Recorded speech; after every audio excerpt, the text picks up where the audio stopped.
Godt. Så det vi lige har gennemgået, det gælder altså for alle udregninger, så længe vi har overskud af syre, det vil sige på vej hen til ækvivalenspunktet. Når vi når ækvivalenspunktet, det der gør sig gældende der, det er jo, at stofmængden af basen er præcis lige så stor som stofmængden af syren.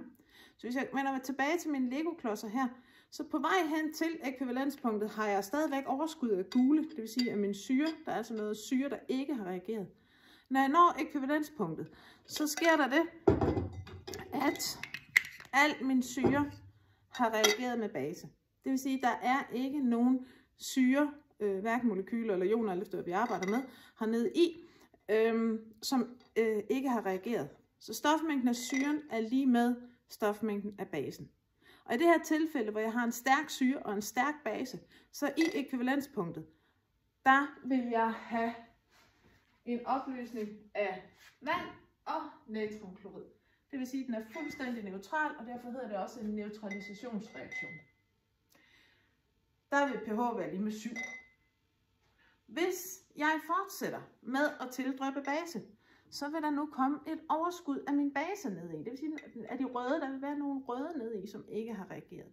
Og det betyder, at hvis jeg skal beregne pH, når jeg er kommet forbi ækvivalenspunktet, så skal jeg altså regne ud fra den base, der er nede i, som ikke har reageret med syre. Så det prøver vi lige at kigge på. Så nu er vi altså efter ækvivalenspunktet.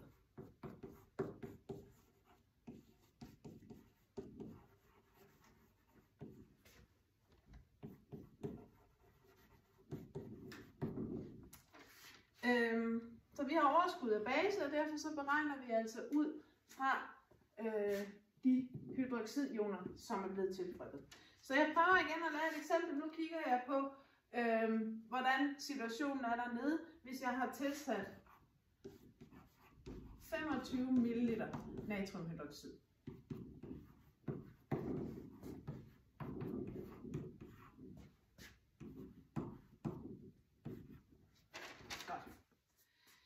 Jeg gør lidt ligesom før, at jeg starter med at sige, jamen, hvad er stofmængden af mine syre dernede, af mine oxoniumioner? Hvor meget havde jeg puttet i af den fra starten? I mit lille eksempel her, så svarer det til, hvor mange gule legoklodser var der fra starten. Og det gør jeg præcis ligesom jeg gjorde før. Koncentration gange volumen. Og det var 0,100 mol per liter gange, og volumen det var 0,020 liter. Regner, 0,002 mål. Det er nøjagtigt det samme som før. Det var altså, hvor stor en stofmængde af syre jeg startede med at have. Det vil sige, hvor mange gule legoklodser jeg startede med at have i mit glas. Så kigger jeg på, hvor meget natriumhydroxid har jeg så tilsat efter de her 25 ml. Det vil sige, hvor mange af de røde legoklodser har jeg puttet ned. Og jeg gør det på samme måde. Koncentrationen af hydroxidioner gange volumen af hydroxidioner. Og koncentrationen den var 0,100 mol per liter. Volumen den var 25 ml, så det var 0,025 liter.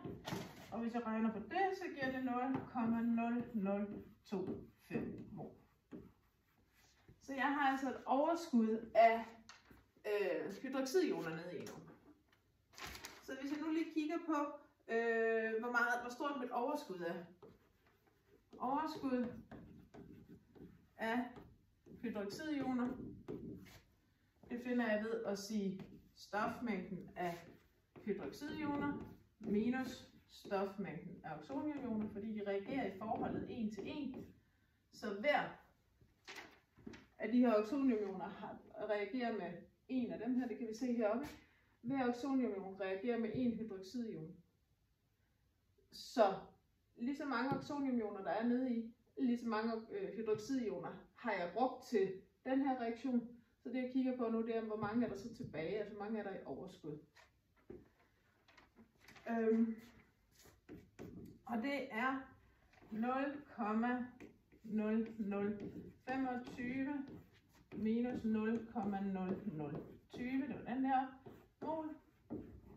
Og det giver 0,0005 mol. Det svarer til, hvis jeg lige kigger på min, den her igen. Så startede jeg med at sige, jamen jeg fandt først ud af, hvor mange gule jeg havde. Det var min syre. Så fandt jeg ud af, hvor mange røde jeg havde tilsat. Det var min base. Og så kigger jeg på, jamen, hvor mange røde har jeg nede i, som ikke har reageret med en gul. Og jeg kan se, at jeg har en rød og en gul sammen her. Jeg har en rød og en gul sammen her. Og så har jeg en rød lige nu, der ikke har reageret. Det vil sige, at det er den, der er i overskud. Så i mit lille byggeklods eksempel her, der er det altså et overskud på en rød.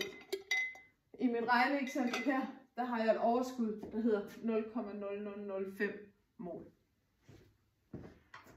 Og det kan jeg bruge til at finde ud af noget omkring pH nede i min opløsning. Jeg ved nu, at det samlede volumen dernede, det skal jeg lige bruge. Det er volumen af min syre plus volumen af min base. Hvis jeg lige lægger dem sammen til min syre, der havde jeg jo 20 ml, det er det, jeg startede med at putte i. 0,020 plus, hvor meget har jeg puttet i af min base? Jamen jeg vil jo prøve at kigge på, efter der var tilsat 25 ml. Så det er 0,025 liter.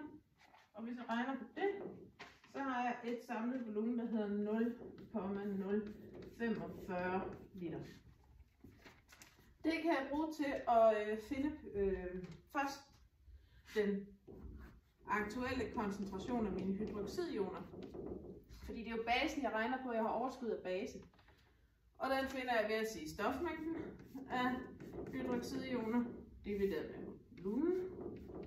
Det totale volumen. Stofmængden, den havde jeg stående her. Det var det, der var i overskud. Det, som ikke har reageret, det vil sige min ene røde klods i glasset, her 0,0005 mol. Divideret med det totale volumen, altså hvor meget væske er der dernede, der er 0,045 liter. Regne. Og det giver 0,0111 mol per liter. Det vil sige, jamen kan vi regne pH nu? Vi har den aktuelle koncentration af hydroxidioner. Så vi skal lige en omvej, før vi når til pH. Men det kan vi godt.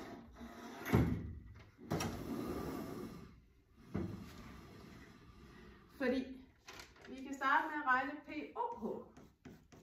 Den er minus logaritmen til netop den aktuelle koncentration af hydroxidioner. Så det vil sige, at det er minus log til 0,0111.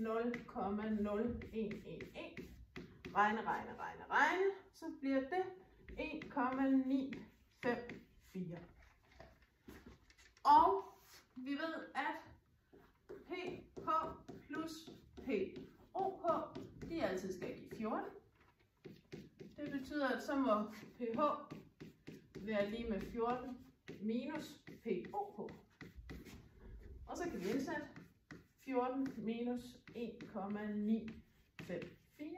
Regne. 12,046. Så det vil sige, at i det øjeblik, jeg er kommet forbi ekvivalenspunktet, så har jeg så en pH over 7, fordi der er det basen, der definerer min pH-værdi. Så på vej hen til ekvivalenspunktet har jeg en pH under 7, fordi der er det syre, der er overskud af. I ekvivalenspunktet er pH lige med 7, den er neutral. Og efter ekvivalenspunktet, der er overskud af base, og derfor så ligger pH over 7. Og hvis jeg bliver ved med at tilsætte, så vil jeg havne på en pH op omkring 13.